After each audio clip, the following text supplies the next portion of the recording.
Discover the Women in Tech Trailblazers podcast, hosted by Tiffany, Benitez, and Jordan Franklin. Here, the complexities of being a woman in the tech industry are unraveled through discussions on key issues, personal growth, and how to succeed despite systematic challenges. It's a source of empowerment and inspiration for all women at all stages of their tech careers. We are super excited to be here with you today, and I am extremely excited. We have Ashley Cerda here today, and super excited on the topic that we're going to be covering, prioritizing our mental health. I think we hear a lot about that. Do we actually really do that? I think the answer for most of us is probably no, but it's important that we do. And so we're here to kind of talk a little bit about that today. So who is Ashley? Ashley is a seasoned mental health professional with over a decade of experience in substance abuse and mental health treatment. She is the founder and CEO of her practice, and as the founder and CEO, she has dedicated her career to empowering individuals to achieve positive, lasting change. With specialized expertise in addiction, eating disorders, trauma-focused cognitive behavioral therapy, and hypnotherapy, Ashley is passionate about helping her clients navigate their unique challenges and foster meaningful growth. Wow, that is amazing. Ashley is deeply committed to the therapeutic process, believing strongly in the transformative power of the connection between therapist and client, a very important connection, may I add. She sees this relationship as a key catalyst for healing, personal growth, and positive life changes. And through her work, Ashley strives to create a supportive, empathetic environment where clients feel heard, valued, and motivated to make lasting improvements in their life. Welcome to the show, Ashley. We are super grateful to have you. Thank you so much for having me. I am so excited to be here. Well, I always like to say welcome. We're excited to have you as well, and kick off the show with kind of the purpose of our podcast. So we've been going with the theme of authenticity and really trying to understand what authenticity means to each person. And so I guess we'll kick off this show with the same way and see what it means to you. So being your true self, right? In enjoying your life in a way that is specific for you. We so often want to be what other people want us to be, and it's not worth it, right? You want to be authentic to who you are. And I always tell my clients, unapologetically, authentically you. That's what we're after.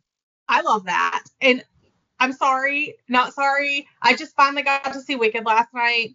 And I would say it's a good movie, and there's like a good theme throughout, but that last 10 minutes is super powerful. And she was attempting to do exactly what you just said, thinking, okay, I need to change to be these other things, right? Because we all want acceptance, right? As humans, we want to be loved and accepted. But is it worth changing who you are and everything you are about yourself? For me, the answer is a hard no. No, absolutely not. As a matter of fact, I tell my clients, when you actually show up authentically and you get to be who you really are, it's like a beacon for your tribe to actually find you, right? So instead of feeling like the constant black sheep, you recognize, oh, wait, there's a whole massive group of people who actually loves who I am.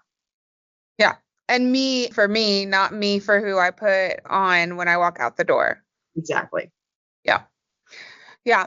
Well, and I think people don't realize how easy it is to be authentic until they're push themselves to do it, right? You know what I mean?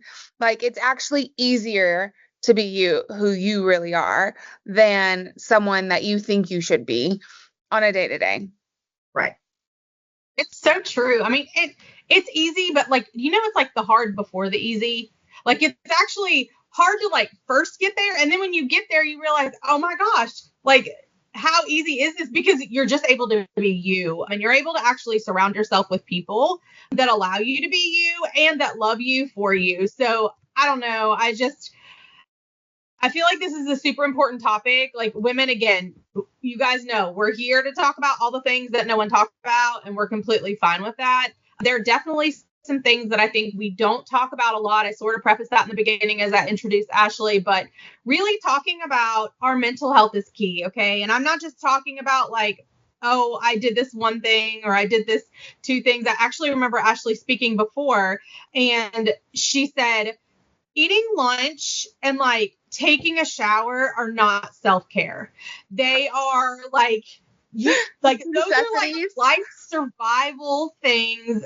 And Ashley, I'd like to know, like, tell us a little bit about your journey. And I know like you've had an amazing career, you own your own practice, but how do you do all of that? And how have you come along this journey with prioritizing your mental health throughout?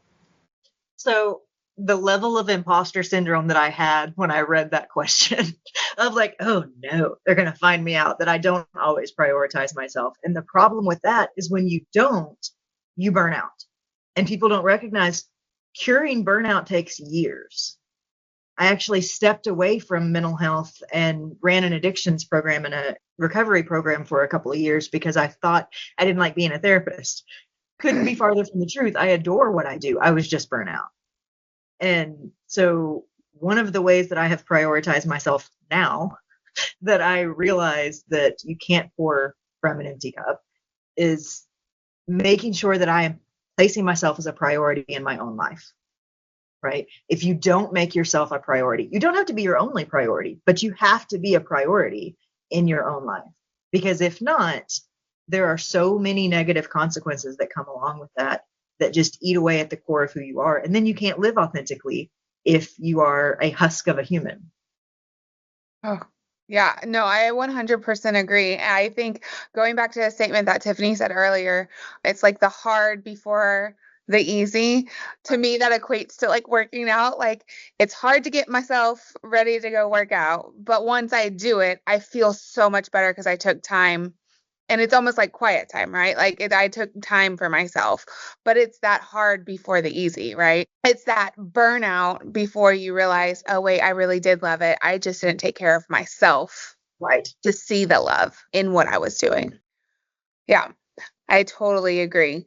So in your journey through burnout and finding your way back, what was your like click, or what was the moment that made you realize, oh, I really truly love that. I just stepped away from it because I was burnt out? Because I think hindsight's 2020, but like, how can you curb that in the moment is.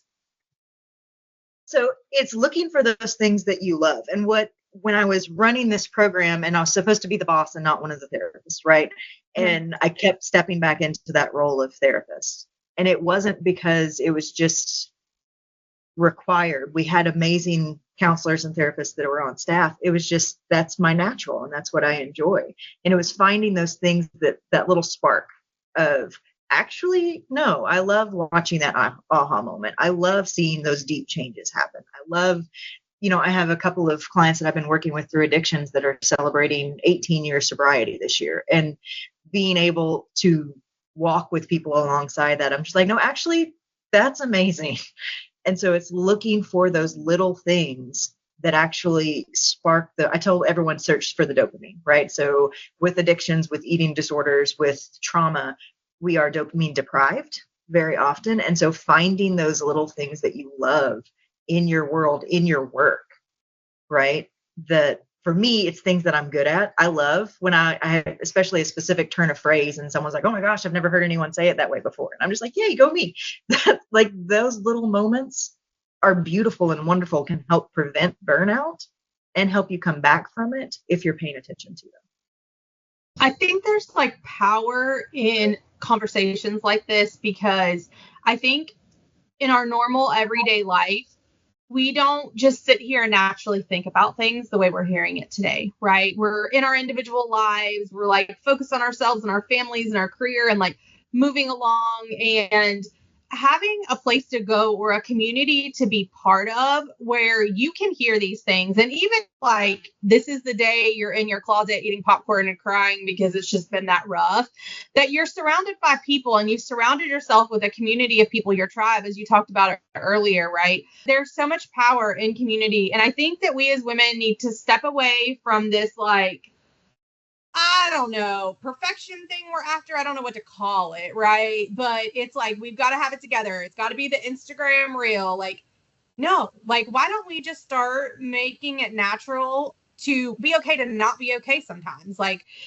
sometimes you have it together, sometimes you don't. Why isn't that the norm? Like, Ashley, what have you seen? I know you talk to so many different people, but how do you really, like, how do we do this? Like, I know like days like today and things like this, but how do we do this beyond just getting on a podcast or hearing the podcast, right? How do we actually start striving to create those communities and in ourselves to prioritize and say, my mental health matters. And I also can't even deliver for you what you need, whether that's a job, a parent role. Like, how do we do that? How do we do that better? Let's take a moment to thank our sponsors, Women in Technology of Northwest Arkansas and Gumption at my-gumption.com for their support. Their contributions are critical in bringing these meaningful conversations to you. Stick around for more engaging discussions right after this break. So one of the things that I always tell people to start with is deconstruction, right? I want you to figure out what you actually think, believe, and want out of your life, right? If you don't know what your core values are, how are you going to hold yourself accountable to that moving forward? And one of the things that is one of my core values is loyalty. And that's not just to other people, it's to myself, right? Mm-hmm. And if I am burning myself out, I am being disloyal to who I am, right? And so deconstructing your world and figuring out what it is that I believe, what I want, and where I should go from here based off of those things, right? And if you start there, and you can throw away the things that are extra and excessive and actually taking away more from your life than they're adding to it, it is really beneficial to get you going on the path that actually you'll enjoy your life. So to me, that sounds like saying no to things that are not taking you to your goal, right? Which is always really hard. I think it's for everyone, but I would say it's really hard for women because I know that for a fact, me and my girl squad can't say no. They're all bad at it, and so am I. I'm going to claim that one right along with them. But I think that's really hard too, like having that conversation of saying, hey, like right now, like for us right now, it's the end of December, right? So, I mean, this is going to air later, but sitting there and taking an assessment. What do I need next year? What do I need to put on my calendar that's going to get me where I want to go? And like really goal planning. I love a good list and goals. I like to look at them every day. I am that generation that wants a trophy for winning at the end of the day. So there might be like a little check mark next to it so that I feel like I won something. But I think that sitting there and assessing, like, do I need this? Do I need this extra thing? Is that helping me and my family, you know, to a point where I have time for me, but I also can be present and be the best present person in my day-to-day life as well. I think that's really hard for people. It is, and especially for women, right? One of the ways that just societally we differ so much between men and women is men identify themselves by their achievements most often. If you're introducing yourself to a man for the first time and you're like, tell me about yourself. Well, I'm a plumber. I'm right. Like I was in sports for years. I was like, they identify themselves by their achievements. Whereas women identify themselves relationally. And we will say, well, I'm a wife, I'm a mother, I'm, I have 3 sisters, I have, right, like whatever it is. And so when you change that for yourself and start trying to identify yourself as both, right? Because I think we all need to identify ourselves as more than just a list of characteristics. But if you can identify yourself as, well, I am a therapist and I've been working in this field for 18 years and I've started my own business 3 years ago. And right, I'm able to spend time with my kids because and throwing in there the relational aspect of who we are. Then when we look at ourselves from that perspective, it is so much easier to say no. Yeah. When you're only relational, you are so worried about upsetting someone that we don't want to say no. Well, and I think that goes too with like when you sit there and just sometimes it's like, I call it mom guilt, but it's just guilt in general, right? Like sometimes you feel like you need to do something, but I literally have people in my life, mainly my husband, that will be like, do you need to, do you want to, or do you have to, right? Like it's in one of those buckets, and my brain doesn't function in those buckets, right? I just feel like everything's that I have to, right? But sitting back and actually like judging the event, like, or whatever it is, really is helpful, And I think I am number one person who stinks at that. But what would be some of your advice on, like, taking a step back, doing some mental health awareness during the day? What would be some of your advice on all of that? So one of the things is trying to add in, I get to. Right. So I've been telling people for a couple of weeks, I get to do this podcast, right? I get to train a new office manager. I get to do these things, because if we can look for the positive in it, I'm a nerd. I love me some research. I love me all of the good studies and statistics, right? So there's so much research on gratitude and what that looks like, and looking for the little things every day that I get to do, that I enjoyed doing. And so finding those moments, again, that spark of dopamine, of the, like, that was fun. I liked that. That was, even if it was, I got to say this thing in a meeting that I normally wouldn't have stood up and said, that was fun. Go me. I got to do that. Right. But finding those things that are also outside of the realm of your normal. Right. So there are so many studies on things that spark joy and spark dopamine. And one of the things that I find so fascinating is when we do something new, our brain lights up. Even if we didn't like the thing, it's almost like it gives us extra dopamine as a, oh, I'm sorry, pat, right? Like that was not what you wanted it to be. But our brain just lights up. And so trying new things, stepping outside of your comfort zone. And I don't know if I'm allowed to say this, and y'all can edit it out if you don't like it. Go for it. Okay, you talked about the check marks. There is a study that came out of, I do believe, Stanford. I may be wrong on that one because I wasn't prepared to cite that one today. But there's a study that they did in, I think, 2019, that if you do check marks with a list of things to do, and at the end you check mark a box that says you're done, you get to relax, you release the same amount of dopamine as you do during orgasm. Yes, girl. Listen, I've done check marks the whole life, so Stanford just should have studied me. Jordan and I are list people. We're list people. But here's the thing. I think you're so right, because, okay, if that does not exist at the bottom of your day's list or whatever, then you just start thinking about the next day's list, which is stressful again. Like, we're not giving ourselves permission to be done, to be relaxed, to be okay, take a break before you go to the next thing. And Jordan, you were kind of talking about a few minutes ago about the guilt, right? You talked about mom guilt, but I mean, you could fill in the mom with any blank you want. Wife guilt, friend guilt. I mean, we do this cycle. And I think that it's going to take enough of us to refuse to stop doing that, or to even kind of create spaces where it's fine. Like, for example, when someone says, I can't show up today, and I'm not talking about work, right? Like, figure out your personal situation. But I'm saying that, like, you committed to something. I was really going to go to this thing, but I can't. And it's okay. And creating space for us, for each other to say, it's okay. Like, breathe, do what you need to do. We can reschedule. We can figure this out. But we don't. We, like, kind of create these environments of, like, pettiness or making someone feel bad. And then we create these cycles for ourselves of, like, shame and guilt. And it's exhausting.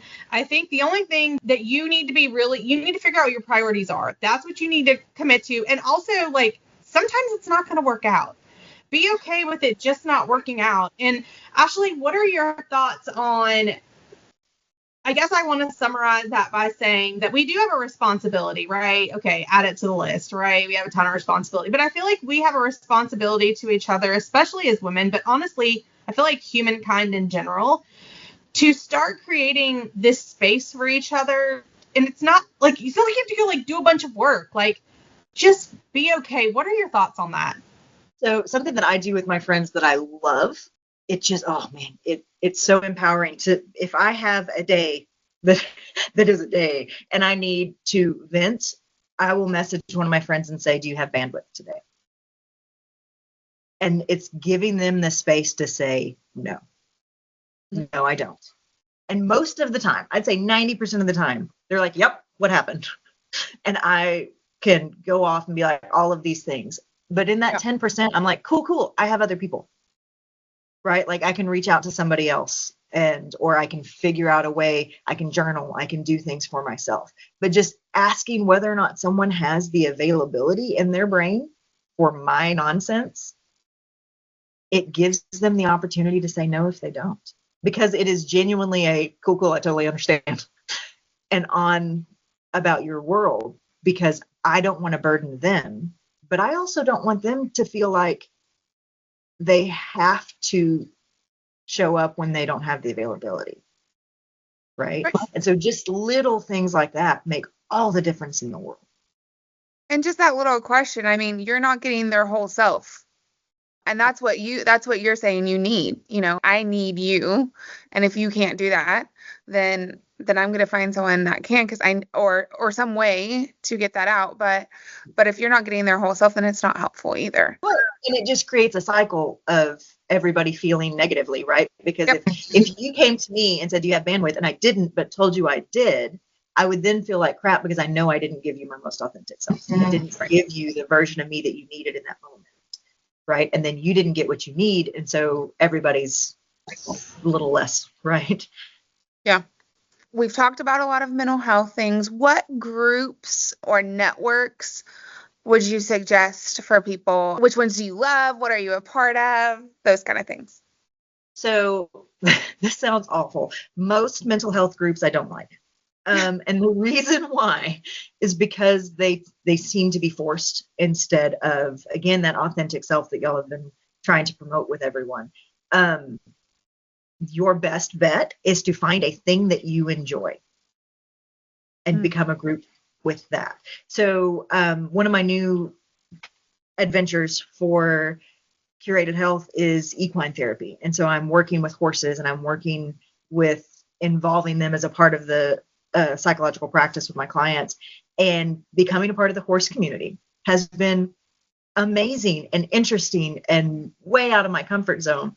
But it has been a beautiful place for me to feel seen and valued and accepted in a way that I might not get joining just a mental health group, if that makes sense, right? And so find things that you enjoy. We are neurobiologically designed to be a part of a tribe.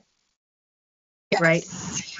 Right? I mean, every neuroscientist will tell you that we light up in so many more places in our brain when we feel seen and heard and valued, right?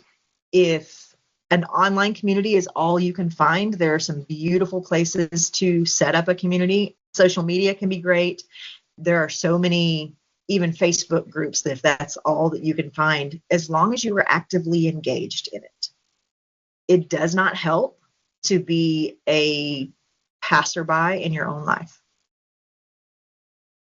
I heard you say actually a couple of times today as we talked about this, find something you love. Yes. And if you want to know, as a woman in tech or a woman at some point that wants to come into tech or whoever, right? If you're watching this and you want to know, like, you may be after your career, what's the next level? Guess what? If you are completely empty and you do not know who you are outside of that, don't ever expect to be really good in that. So it's true. You need to take the time to fill your cup, whatever that looks like. And I'm talking about outside of work, like you, or outside of motherhood, or outside of all the hats that you have to wear. You need to fill your cup. You really need to understand what makes you happy, what drives you, or you will ever only be mediocre at best at those things. So we are wrapping up today. Ashley, if you could give us our audience, one piece of advice, just one, what would that be as we leave today? Find things that make you happy. It doesn't have to be a big thing. It doesn't have to be a grand vacation. They did a study that if you would dance, they called it all out dancing in your living room for 3 songs in a row, 3 times a week, half the people in the study were able to get off their antidepressants, right? Just, it doesn't take much, but find things that make you happy. That has to be a priority because you are the priority in your life. Yes. Dance party. Yes, I know. Okay, that's what I heard, Jordan. I'm about to have a dance party. Ashley, thank you so much for being here today. Thank you for your nuggets of wisdom. It's always a pleasure. This is like the second time I've got to really hear you speak, and it's phenomenal. It's moving. You have a way to really reach people that is phenomenal. So I hope you know that. We are grateful you're here. To our listeners, thank you for tuning in. We're grateful for you always. We have some really awesome episodes lined up, so make sure to continue to tune in. And Jordan? Subscribe. Okay, thank you guys. And at the end, you will see Ashley's information for LinkedIn come across the top. So reach out and follow her. Bye. Bye. Well, that's a wrap. Another episode of Women in Tech Trailblazers podcast.